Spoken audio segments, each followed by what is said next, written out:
Bonjour et bienvenue dans cette émission 1000 questions à la fois. Une émission destinée aux parents et éducateurs de la foi des plus jeunes. Avec mes invités, nous tentons de vous donner des éléments pour répondre aux grandes questions des enfants et des adolescents sur Dieu, sur l'Église ou sur le sens de l'existence. Comme chaque semaine, nous retrouvons avec beaucoup de plaisir Véronique Lemoine-Cordier. Bonjour Véronique. Bonjour Véronique. Vous êtes psychologue, psychothérapeute pour enfants et adolescents. Nous sommes également très heureux d'accueillir, comme chaque semaine, le père Henri de Villefranche, bibliste. Bonjour Véronique. C'est à vous que je vais poser la première question, parce que la question d'aujourd'hui est bien difficile. Elle est universelle et on commence très tôt de se la poser, c'est celle du mal. Pourquoi le mal ? J'aimerais vous faire réagir pour entamer un petit peu le débat aujourd'hui à la réflexion d'un petit métaphysicien de 6 ans, dont le prénom est Alexis, et qui fait cette réflexion dans un groupe d'éveil à la foi. Il dit, écoutez bien, je fais mal à mes copains avec mon corps, alors qu'en fait, dans ma tête, je ne veux pas faire de mal. Comment vous réagissez, Père Henri ? Alexis fait l'expérience de la connaissance du monde qui l'entoure, et alors du coup, il fait aussi l'expérience de la connaissance de soi. Et il s'aperçoit que le monde est un peu éclaté, soi-même, on est un peu éclaté aussi, alors qu'on cherche l'unité. Alors l'intérêt, bien sûr, pour nous, c'est de considérer comment connaître Dieu et la révélation de son projet vient nous aider à créer justement cette unité, à progresser dans cette unité. Alors avant d'aller plus loin dans nos réflexions, nous allons écouter des grands adolescents sur cette question du mal. Ils ont entre 16 et 18 ans, ils nous livrent leur point de vue. Regardez.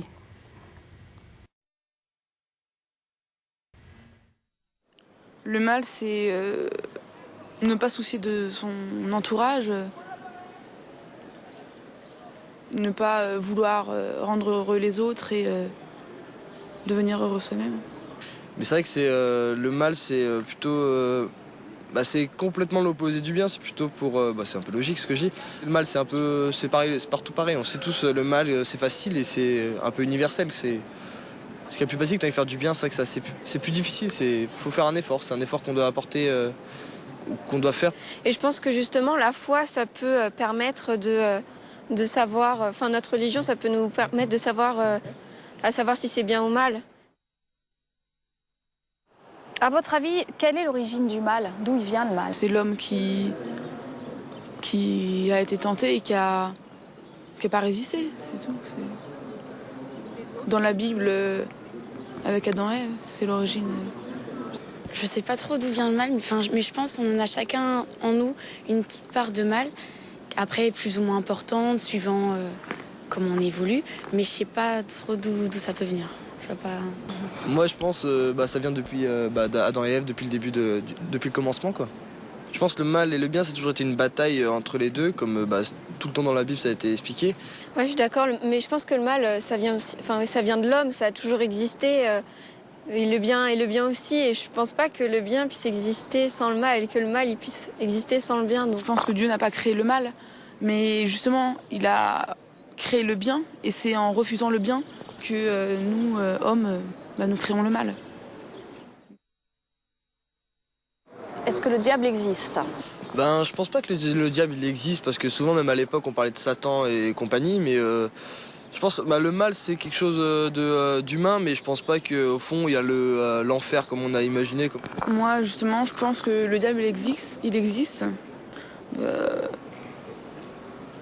Je pense que il se manifeste tout simplement dans le mal, quoi qu'on fasse de mauvais. Mais ça veut pas dire qu'on est possédé par le diable, pas du tout.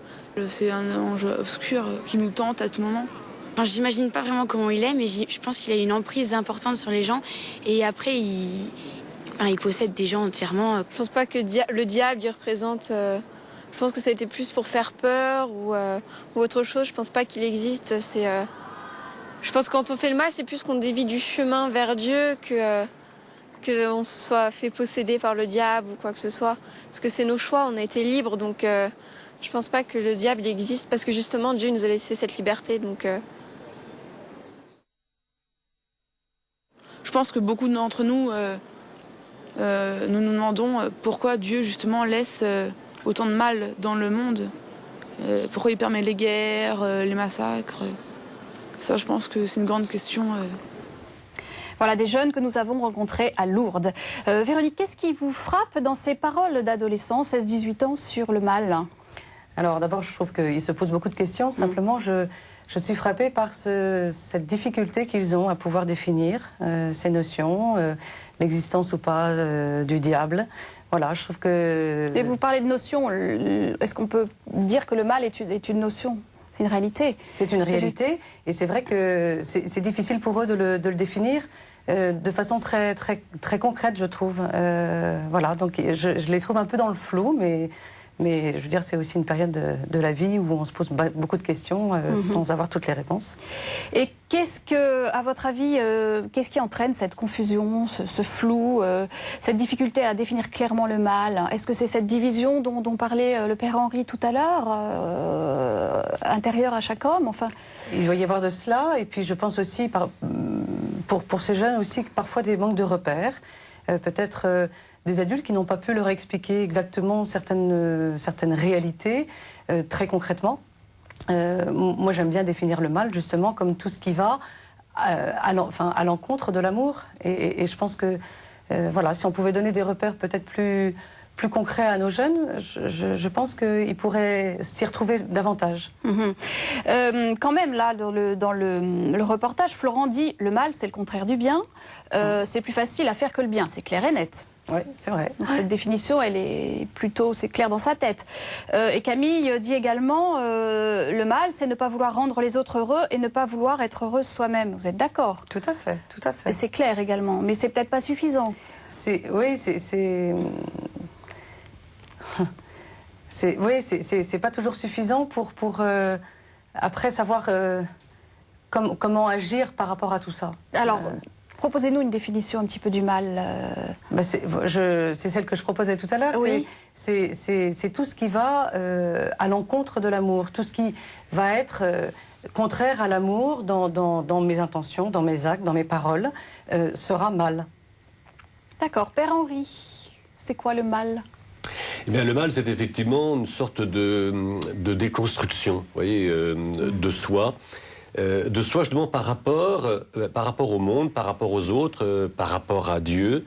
Et ils ont bien dit, on dit bien, ça se perçoit, semble-t-il, de manière assez juste, qu'il y a un travail à faire, vous voyez, pour construire une relation juste et bonne avec autrui, ou même avec Dieu, ou même avec le monde. C'est-à-dire qu'il faut vraiment avoir une perception, une connaissance de soi et du monde dans lequel on évolue, qui est une véritable progression. Et ça ne vient pas d'un seul coup. D'où l'idée, finalement, j'ai fait du mal, mais c'est pas vraiment moi. Voilà. Alors, vous voulez dire que la capacité à reconnaître le mal du bien ou le bien du mal, elle n'est pas innée? Est-ce qu'on est avec cette capacité? Si, mais c'est par rapport à la finalité, c'est par rapport, on va dire, à un projet. Et alors, plus on grandit, plus le projet va se définir.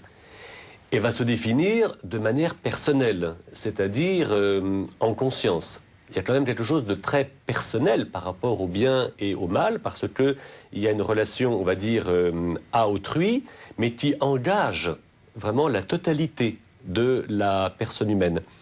On sait bien qu'on est appelé à vivre et à agir en conscience, donc à connaître et à reconnaître aussi bien son prochain que Dieu lui-même, c'est-à-dire à établir une relation, on va dire, de gratitude, de solidarité, d'entraide, qui suppose, comme on l'a dit, je le répète, un véritable travail. Alors que la déconstruction, l'isolement, le repli sur soi va entraîner effectivement une sorte de brisure et va faire mal. Je veux dire, le mal, c'est pas simplement théorique. Le mal, ça fait du mal. Vous voyez, ça fait mal.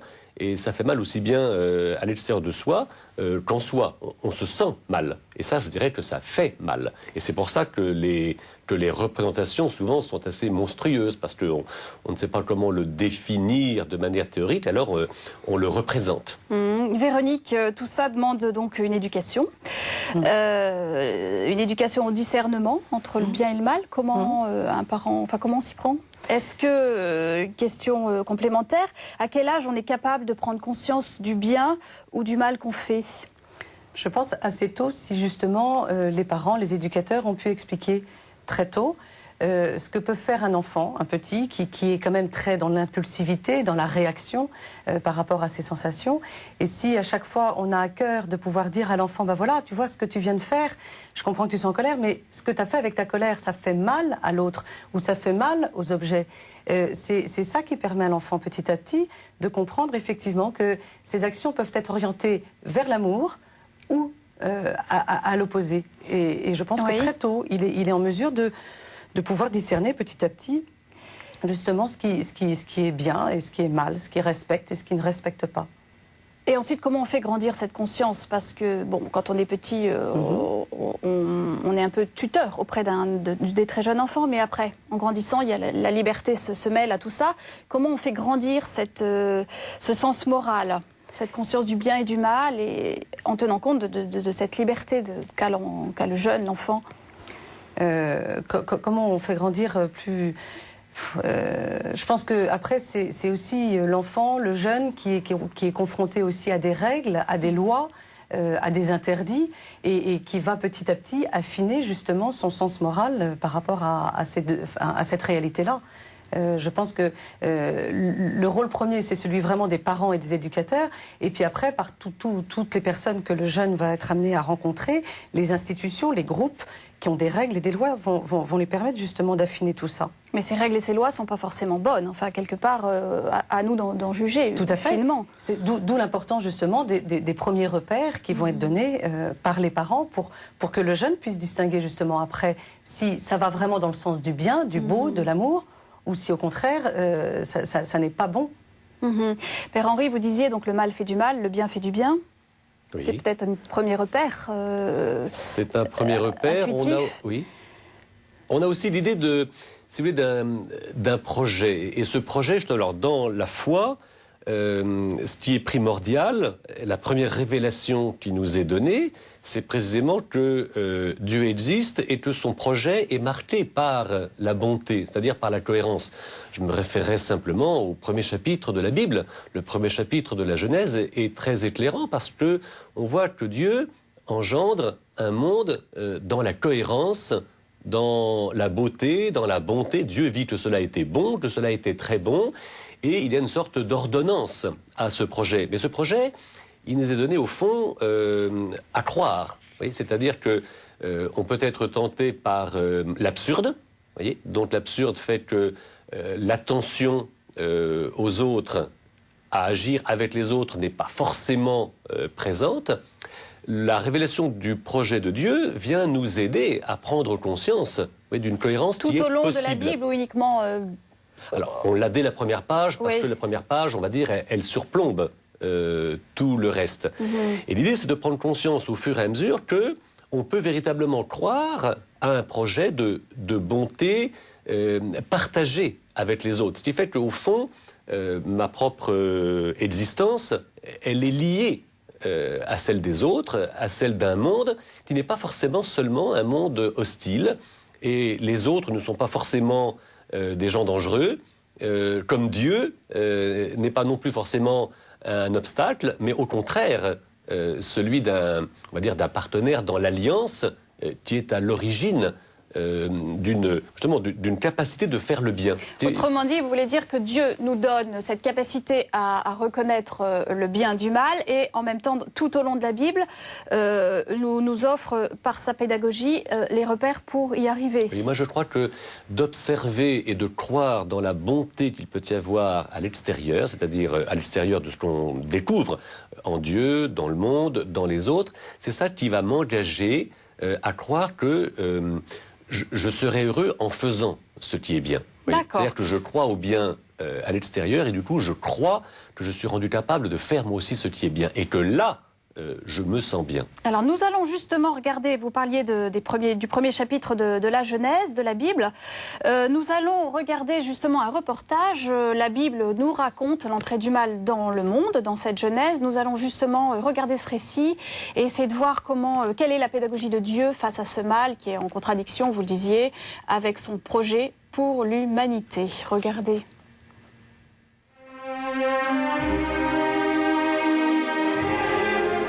Le récit de la Genèse raconte que le 6e jour, Dieu crée l'homme et la femme, Adam et Ève. Il les bénit, les place dans le jardin d'Éden en leur disant « Je vous confie toute ma création ». Pour leur bonheur, il leur donne ce commandement. « Vous pourrez manger les fruits de tous les arbres du jardin, sauf de celui-ci. Vous ne toucherez pas à l'arbre de la connaissance, du bien et du mal, sinon vous mourrez. » Voici le serpent rusé. Il dit à Ève, « Pas du tout, vous ne mourrez pas. » Adam et Ève doutent maintenant de Dieu. Ils se révoltent contre lui. Ils veulent décider sans lui de ce qui est bien ou mal. Dans leur liberté, ils choisissent de manger du fruit de l'arbre défendu. Alors l'ange de Dieu chasse Adam et Ève du paradis. C'est la chute, le bonheur perdu. Avec Adam et Ève, le mal entre dans le monde. L'histoire aurait pu s'arrêter là, mais Dieu est fidèle à son projet. Il promet que leurs descendants entreront de nouveau au paradis. C'est ainsi qu'Adam et Ève ont 2 fils, Caïn et Abel. Un jour, Caïn fait une offrande à Dieu. Il dit « Seigneur Tout-Puissant, accorde-moi de bonnes récoltes. » De son côté, Abel fait la même chose. Il dit « Mon Dieu, merci, accepte en cadeau ces premiers-nés de mon troupeau. » Mais Dieu repousse de sa main l'offrande de Caïn, tandis qu'il accepte celle de son frère, Abel. Caïn est fou de jalousie. Pour se venger, il se jette sur son frère et le tue. Alors Dieu maudit Caïn. En effet, sans la confiance en Dieu, la tentation de faire le mal est grande. Mais Caïn implore sa pitié et dans sa bonté, le Seigneur promet de le protéger de ses ennemis. Dieu ne veut pas la mort du pécheur, mais qu'il se convertisse et qu'il vive. Le temps passe et les hommes sont maintenant nombreux sur terre. Dieu voit que la méchanceté de l'homme est grande. Il décide de faire disparaître toute vie de la surface de la terre. Tout sauf un homme qui trouve grâce auprès de lui. C'est Noé. Dieu lui demande de construire une arche et d'y entrer avec sa femme, ses fils et un couple de chacun des animaux de la terre. Bêtes sauvages, bestiaux, bestioles, oiseaux de toute espèce. Et Dieu ferme la porte de l'arche sur Noé. Un déluge de pluie tombe sur la terre. Tout le mal est noyé. Puis Dieu dit à Noé, « Sors de l'arche et emplissez la terre. » Dieu conclut alors une alliance de paix universelle et donne le commandement principal de sa loi, ne pas verser le sang. L'homme est un frère pour l'homme. Père Henri, il existe le diable dont nous parle la Genèse et dont certains jeunes dans le reportage croient? Oui, il existe. Ce qu'il y a, c'est que on cherche à savoir un petit peu qui il est, et on pourrait reprendre la parabole de l'Évangile. On juge, on va reconnaître l'arbre à ses fruits. Et la Bible est extrêmement prudente, puisqu'elle donne plusieurs aspects. Est-ce que c'est un animal, un ange? Pour Caïn, c'est une sorte de voix intérieure. Oui, voilà. On ne dit pas exactement comment il est. Mais on dit bien ce qu'il fait et oui, justement, comment il agit. Voilà, et ce qu'il invite à faire. Et là, on voit bien, les noms ont une signification. Oui, le diable, c'est celui qui divise. Oui, nous revenons toujours à cette idée justement de la division de la personne ou de la déconstruction du monde par rapport justement à l'unité, la cohérence qui nous est dévoilée dans l'intention de Dieu et qui nous est proposé comme étant véritablement un projet auquel on va souscrire. Voilà. Encore une fois, il s'agit d'y croire. C'est-à-dire que ça ne s'impose pas. Y compris, par exemple, que Dieu soit amour. Que Dieu veuille le bien de l'humanité et le bien du monde, c'est pas une option évidente. On peut récuser cette conviction. Et donc, on est invité ici à quoi? On est invité à s'engager. Et s'engager, d'une part dans la conviction, d'autre part à porter des fruits dans ce sens-là. Alors le diable, lui, met la division pour dire non, ça ne sert à rien, c'est inutile, et il fait croire justement à autre chose, c'est-à-dire à une opposition systématique. C'est-à-dire que voilà. Oui, allez-y. Dieu est vraiment un ennemi, de l'homme, Et finalement, la déconstruction continue après la chute racontée dans la Genèse, c'est-à-dire que du coup, le monde devient hostile à l'homme, et du coup, les hommes entre eux sont hostiles, c'est-à-dire qu'ils sont persuadés qu'on ne peut s'en sortir qu'en écrasant les autres. Et ça engendre une culture. Alors, autrement dit, l'éducation et l'éducation à la fois, c'est viser l'unification de l'homme. Est-ce qu'on peut dire ça? Tout à fait. Oui. Tout à fait. Prenons un exemple très simple d'un enfant qui entend quelque chose qui lui fait pas plaisir et qui va réagir en tapant. Oui. Bon. Je pense que effectivement, de pouvoir faire l'unité en lui, c'est de lui montrer qu'il a le droit de ne pas être content, mais il n'a pas le droit de faire n'importe quoi avec ça et de taper l'autre qui lui fait mal. Et ça, c'est un mal. Et ça, c'est un mal. C'est peut-être lui proposer, justement, avec toutes ces forces qu'il peut avoir, qui viennent de sa colère, de sa frustration, d'aller peut-être les mettre pour aller faire un tour de vélo, parce que là, ça va lui permettre de grandir en se respectant lui et en respectant l'autre. Et je pense que combattre le mal, c'est surtout cultiver l'amour dans la vie d'un enfant. C'est lui montrer tout ce qui va lui permettre de grandir et justement de pouvoir faire cette unité en lui. Et le libérer de ces divisions qui sont absolument naturelles, peut-être. Enfin, oui, qui sont inhérentes à notre condition humaine. Oui, ça c'est vrai. Père Henri, pour revenir au diable, le diviseur, comment en parler? Comme d'une personne, comme d'une chose? Enfin, je ne sais pas.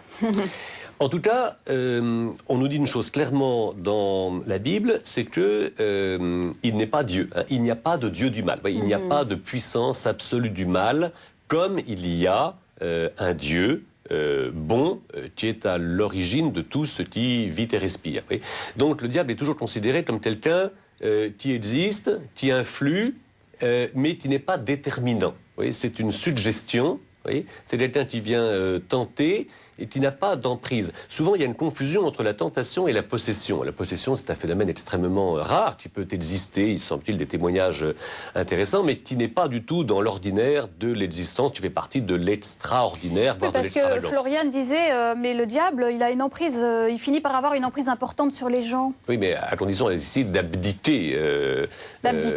Oui, il s'agit d'abdiquer sa liberté, et justement de le reconnaître, lui, comme étant une puissance quasiment divine. Ça, c'est hors de question, vous voyez, dans la conviction proprement biblique et chrétienne. Hein. D'abord, le diable apparaît toujours comme quelqu'un qui a une influence, mais qui est vaincu. D'ailleurs, il est nommé en tant que... Vous voyez, le serpent, les images, voilà, sont déclarées comme étant une véritable personne au moment où elle est vaincue, notamment par...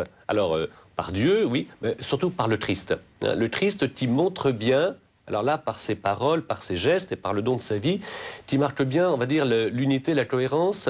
Alors, d'une part, dans la personne humaine, parce que ce que Jésus fait, oui, il le fait de manière très complète. En même temps, la cohérence avec les frères, c'est-à-dire que ayant aimé les siens, il les aima jusqu'au bout. Ça, c'est une conviction aussi fondamentale. Vous voyez, je suis vraiment lié aux autres de manière juste et bonne. Et puis avec le monde entier, avec le cosmos, vous voyez, le monde qui nous entoure. Et on voit bien aujourd'hui d'ailleurs l'attention que l'on fait au monde, à la nature. C'est-à-dire qu'on sait que le comportement humain peut détruire, enfin peut vraiment, rendre pénible le cosmos lui-même. Donc cette idée de solidarité, elle est vraiment fondamentale à découvrir. Alors le Christ, lui, l'incarne complètement et il montre que cette unité, elle est donnée, voilà, elle nous est confiée. On y participe et que du coup, celui qui dit non, il faut au contraire s'opposer les uns aux autres, soupçonner les uns les autres et se détruire, celui-là est considéré comme vaincu, c'est-à-dire comme étant perdu. Père Henri, pour conclure et pour répondre à la question de ces jeunes et cette question universelle, pourquoi Dieu laisse-t-il autant de mal dans le monde ? 30 secondes. Eh bien, parce que il y a non seulement le vainqueur qui est le Christ, mais le fait que en venant parmi nous, le Christ s'est lié à chacun d'entre nous pour mener justement, on va dire, le bon combat, pour reprendre les termes bibliques, mais pour se battre les uns avec les autres pour établir la justesse, justement, de la cohérence qu'il y a à vivre les uns pour les autres, les uns avec les autres. C'est ça un projet bon. Merci beaucoup à tous les deux. On se retrouve la semaine prochaine avec une nouvelle émission sur le thème de la liberté. Il y aura beaucoup de choses à dire encore. C'est la fin de notre émission. Nous espérons vous avoir donné quelques clés pour répondre pour tenter une réponse à cette grande question qui taraude les plus petits comme les plus grands d'ailleurs. Pourquoi le mal? Nous accueillerons avec beaucoup d'intérêt vos réactions, vos témoignages sur ce sujet. Vous pouvez nous écrire à l'adresse qui s'affiche sur votre écran ou bien à l'adresse email suivante 1000 questions collées en un mot au pluriel @ktotv.com. Bonne semaine à tous.